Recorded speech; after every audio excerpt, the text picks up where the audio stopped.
The difference of this fourth industrial revolution is it doesn't change what you are doing.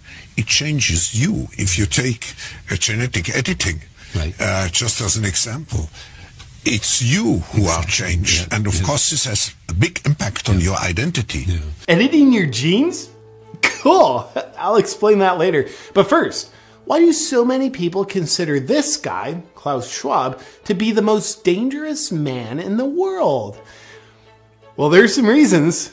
A lot of them. You might remember Klaus Schwab as the puddle of liquefied feces who said, by 2030, you'll own nothing and be happy about it. But how does he expect you to own nothing and be happy about it? Oh, he's got a plan. Now, I'll tell you about it in a minute. But before I do, a little bit about Klaus Schwab. He's the author of COVID-19, The Great Reset. What a grand opportunity indeed. Oh, and his book was published on July 9th, 2020. Wonder how he got it written and published that fast.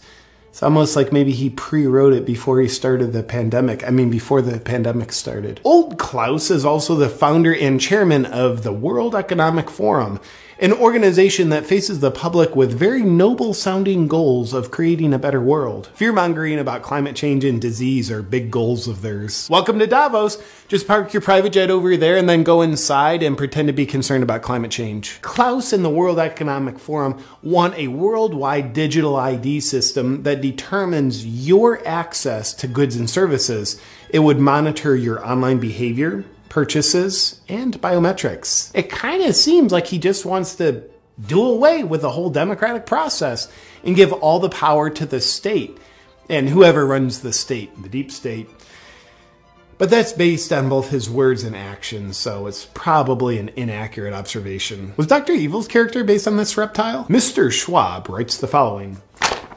One of the greatest lessons of the past 5 centuries in Europe and America is this. Acute crisis contribute to boosting the power of the state. It's always been the case, and there is no reason why it should be different with the pandemic. Nobody ever elected Klaus Schwab to anything. This all just sounds like conspiracy, doesn't it? The World Economic Forum are good guys. Haven't you seen the headlines they pay for?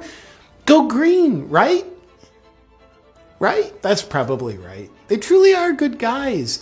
Accordingly, you'll be excited to hear that the lineup of World Economic Forum speakers at their annual gathering of elites in Davos included such benevolent humanitarians like Xi Jinping, Anthony Fauci, and Bill Gates, and Australian Prime Minister Scott Morrison. What a great lineup! But my favorite Economic Forum speaker of all time is this reptile, Klaus Schwab's top advisor, Dr. Yuval Noah Harari.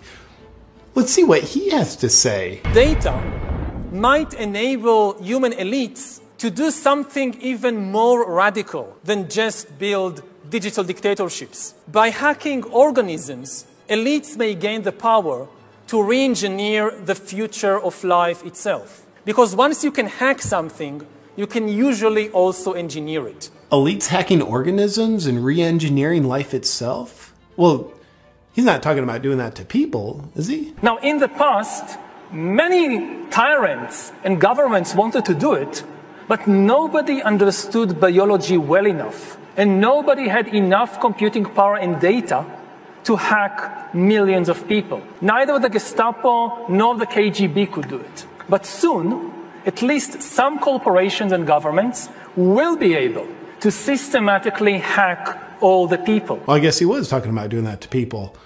All people, to be specific. And if indeed we succeed in hacking and engineering life, this will be not just the greatest revolution in the history of humanity. This will be the greatest revolution in biology since the very beginning of life 4 billion years ago. For 4 billion years, nothing fundamental changed. Not playing God, are you? Because that usually works out super well. Science is replacing evolution by natural selection with evolution by intelligent design. Not the intelligent design of some God above the clouds. Oh, you are playing God.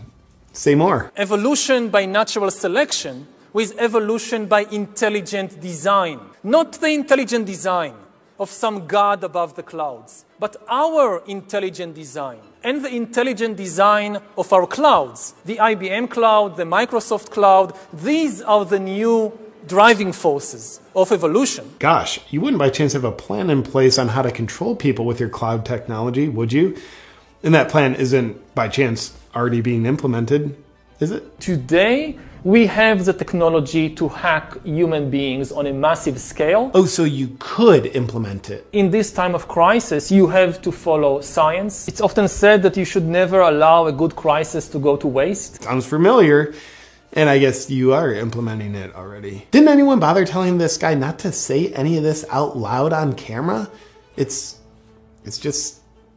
a lot of evidence. Surveillance. People could look back in 100 years and identify the coronavirus epidemic as the moment when a new regime of surveillance took over, especially surveillance under the skin. My brain, my body, my life, does it belong to me or to some corporation or to the government or perhaps to the human collective? This guy's revealing the whole plan. He's gonna ruin it. The World Economic Forum, out for the good of humanity.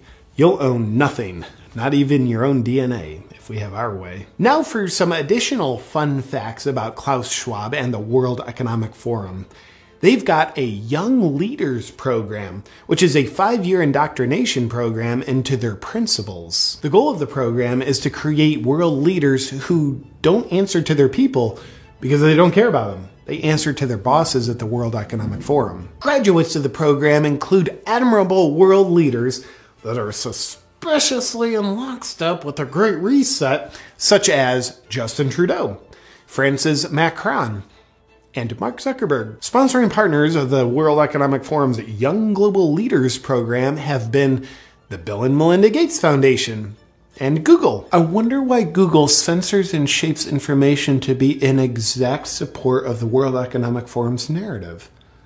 Oh, another fun fact. The World Economic Forum is predicting a worldwide cyber attack. I'm pretty much a wizard at predicting the things I'm going to do too. The very concerned Schwab believes the cyber attack could bring a complete halt to our power grid, transportation, hospital services, and to our society as a whole. The World Economic Forum then simulated the cyber attack. Simulated or planned? I'm not sure, but they said it was a simulation, so it's probably best to just believe them. And here's a picture of Klaus Schwab sitting in front of his statue of Vladimir Lenin.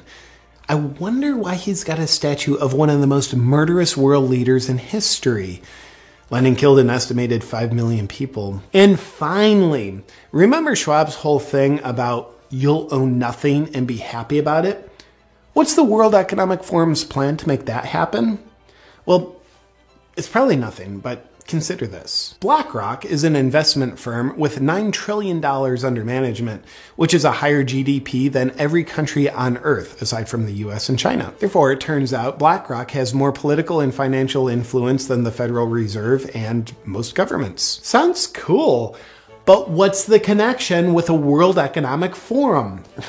Well, again, and it's probably nothing, but BlackRock CEO Larry Fink is also just a board member of the World Economic Forum. Well, that's super convenient and probably just a coincidence. Is the World Economic Forum and BlackRock colluding in corporatism, where an unelected corporate elite dictates top down to the population? Well, they couldn't be doing that because they'd have to infiltrate the government, which they haven't done. Except for, in one of Joe Biden's first appointees once he took office, he named Brian Deese to be the director of National Economic Council. Brian Deese came from BlackRock, where he was a global head of sustainable investing, and now he's Biden's main advisor for economic policy. But Biden's making the policy decisions, not the unelected corporate elites at BlackRock and the World Economic Forum. Of course Biden's making all the decisions. Let's not be silly. Oh look, there's a picture of Biden in the audience at the World Economic Forum. Oh, and also Kamala Harris's chief economic advisor is Michael Pyle.